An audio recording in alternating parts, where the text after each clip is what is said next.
తిరుపతి జిల్లాలో భారీ వర్షం కురుస్తుంది. ఎడతెరిపి లేకుండా పడుతున్న వానతో వాగులు వంకలు పొంగి పొర్లుతున్నాయి.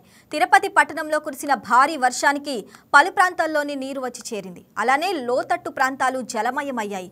కుండపోతగా కురుస్తున్న వర్షంతో స్కూల్స్కు ప్రభుత్వం సెలవు ప్రకటించింది. మరోవైపు మరో 48 గంటలు వర్షాలు పడతాయని వాతావరణ శాఖ చేసిన హెచ్చరికలతో జిల్లా యంత్రాంగం అప్రమత్తమైంది.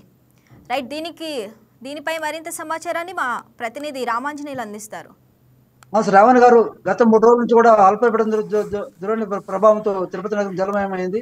అలాగే చూసినట్లయితే కూడా రానున్న 48 గంటల్లో కూడా అతి భారీ వర్షాలు కూడా పడే సూచనలు ఉన్నాయి. సో వాతావరణ శాఖ కూడా వర్షాలు ఉన్నాయని చెప్పి తెలపడం జరిగింది. సో ఎట్లంటే తిరుపతి నగరం మహానగరం అయిన తిరుపతి నగరంలో ఎక్కడ చూసినా జలమయంగా మారింది. సో ఎట్లంటే ఇంకా ఇక్కడ ఈ నీరు కూడా రావడానికి కూడా ఎట్లాంటి శేషాలం అడుగుల నుంచి కూడా అతిగా వర్షం పడడంతో కూడా అల్పిరికి చేరుకోవడంతో కూడా అక్కడి నుంచి కూడా ఆ నీరు కూడా తిరుపతి నగరం రావడంతో కూడా చాలా దిగ్బంధమైంది.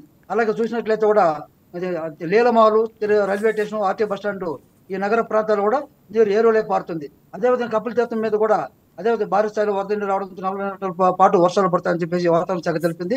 ఆ హెచ్చరికలు జారీ చేసింది. తిరుపతి జిల్లాలో కూడా ఈ రోజు పాఠశాల కూడా సెలవు ప్రకటించడం జరిగింది. అదేవిధంగా విపత్తుల శాఖ కూడా ఇక్కడ మీకు ఎటువంటి ప్రమాదం వచ్చినా కూడా కానీ విపత్తుల శాఖ జారీ కలెక్టర్ గారు కూడా మీరు సమాచారం ఇస్తే బాగుంటుంది, మీకు అందుబాటులో ఉంటుందని చెప్పేసి తెలపడం జరిగింది. రామాంజనేయులు, అలాగే మరో 48 గంటల పాటు కూడా వర్షాలు పడతాయని వాతావరణ శాఖ తెలిపింది. అంటే అధికారులు ఎలాంటి ముందస్తు జాగ్రత్తలు తీసుకున్నారు?